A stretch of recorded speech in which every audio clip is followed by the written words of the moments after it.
ومن يطع الله والرسول فأولئك مع الذين أنعم الله عليهم من النبيين والصديقين والشهداء والصالحين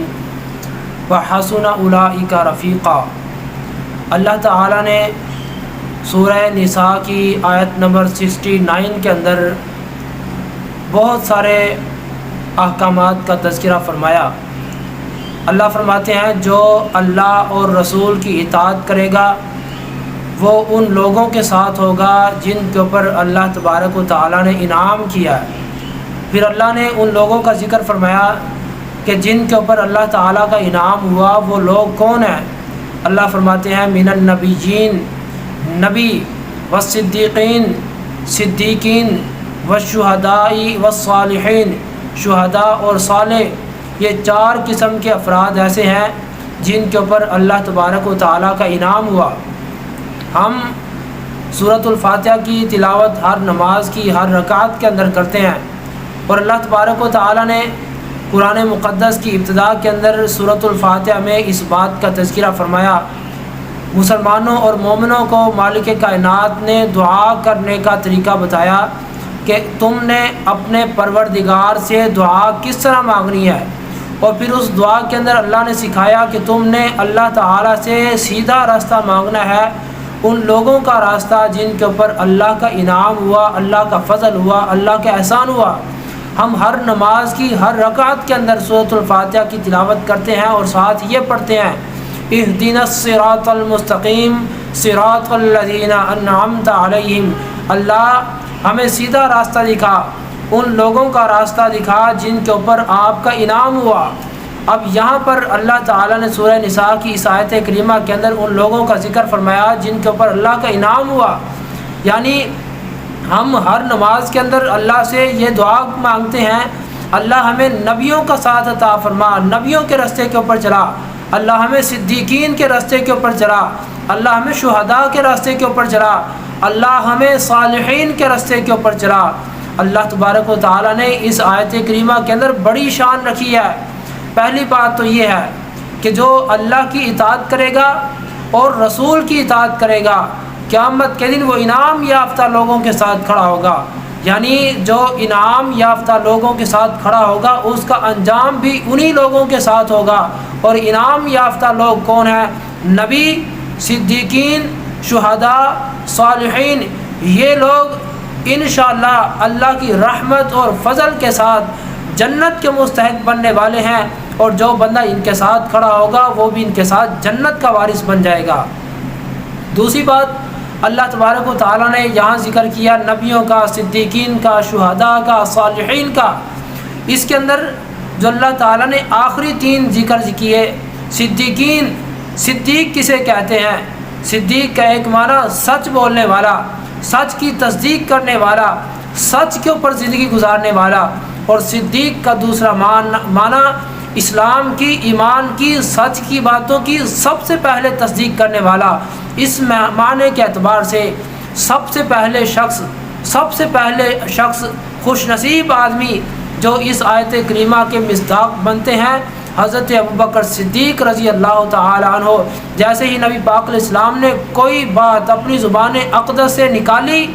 فوراً صدیق کہتے ہیں اللہ کے رسول میں تسلیم کرتا ہوں، اللہ کے رسول میں تصدیق کرتا ہوں، اللہ کے رسول میں مانتا ہوں۔ سب سے پہلے ابوبکر صدیق رضی اللہ تعالی عنہ تصدیق کرنے والے۔ اس کے بعد شہداء کا ذکر آتا ہے۔ انسان اپنی محنت کے ساتھ،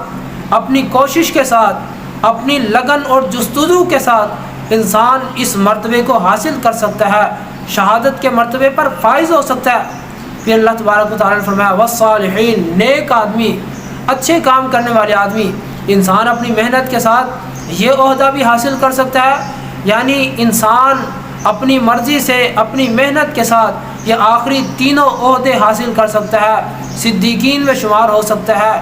شہداء میں شمار ہو سکتا ہے، صالحین کے اندر شمار ہو سکتا ہے، لیکن پہلا منصب جو اللہ نے نبیوں کا ذکر فرمایا وہ ایسا منصب ہے کہ کوئی آدمی اپنی محنت کے ساتھ اس منصب کو حاصل نہیں کر سکتا۔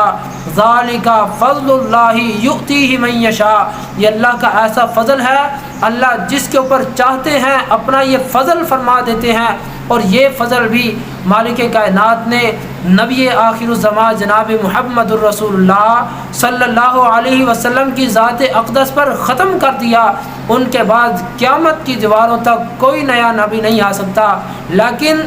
نبی پاک صلی اللہ علیہ وسلم نے کچھ ایسے اعمال بیان فرمائے ہیں جن کی برکت سے، جن کو اپنا کر کے، جن پر عمل کر کے انسان قیامت کے دن نبیوں کا ساتھ حاصل کر سکتا ہے۔ نبی پاک صلی اللہ علیہ وسلم، بخاری شریف کی حدیث ہے، اپنے صحابہ کے ساتھ مسجد نبوی سے باہر نکل رہے ہیں، ایک صحابی دوڑتا ہوا اللہ کے رسول کی خدمت میں آیا، آ کے عرض کرتا ہے اللہ کے رسول متی الساعہ، اللہ کے رسول میں پوچھنا یہ چاہتا ہوں قیامت کب آئے گی؟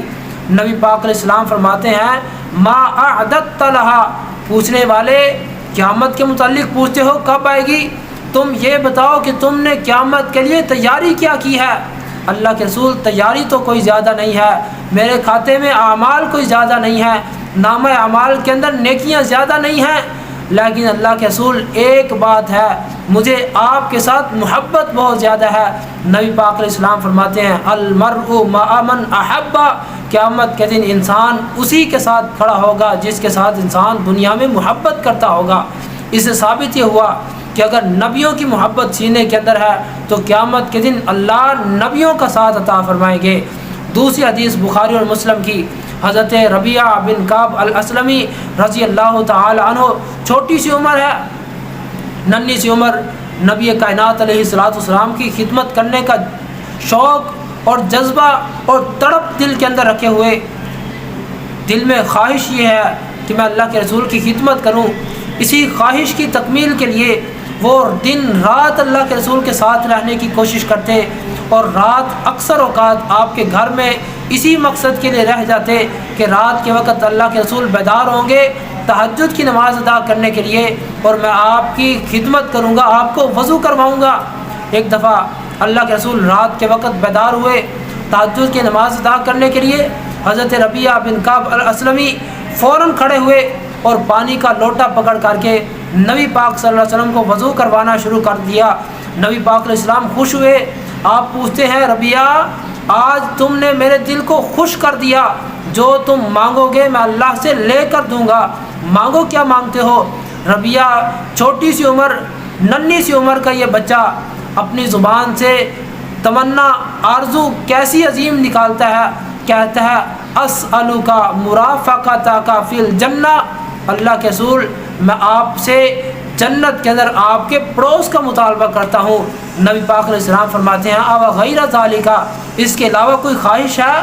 اس کے علاوہ کوئی سوال ہے، اس کے علاوہ کچھ مانگنا چاہتے ہو؟ اللہ کے رسول یہی چاہتا ہوں، یہی تمنا ہے، یہی آرزو ہے کہ قیامت کے دن جنت بھی مل جائے، جنت میں آپ کا پڑوس بھی مل جائے۔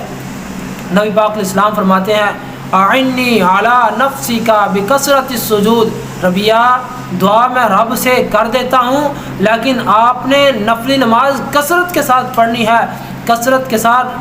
سجدے کرنے ہیں، کثرت کے ساتھ سجدے تم کر لینا، دعا میں کر دیتا ہوں، قیامت کے دن اللہ جنت کے اندر میرا پڑوس عطا فرما دے گا۔ یعنی اس سے ثابت یہ ہوا جو بندہ کثرت کے ساتھ نفلی نماز پڑھتا ہے قیامت کے دن رسول اللہ صلی اللہ علیہ وسلم کے ساتھ ہوگا، جنت میں بھی اللہ کے رسول کے ساتھ ہوگا۔ اور پھر یہیں پر بس نہیں، بلکہ اللہ تبارک و تعالیٰ نے تو اس آیت کریمہ کے آخر میں اس بات کا ذکر فرمایا، اللہ فرماتے ہیں وَحَسُنَ أُولَئِكَ رَفِيقًا، یہ جو ساتھ ہے جس کو نصیب ہو جائے اس کی قسمت کے کیا کہنے، اس کو بہت بہترین ساتھ نصیب ہو گیا۔ نبی کائنات علیہ الصلوۃ والسلام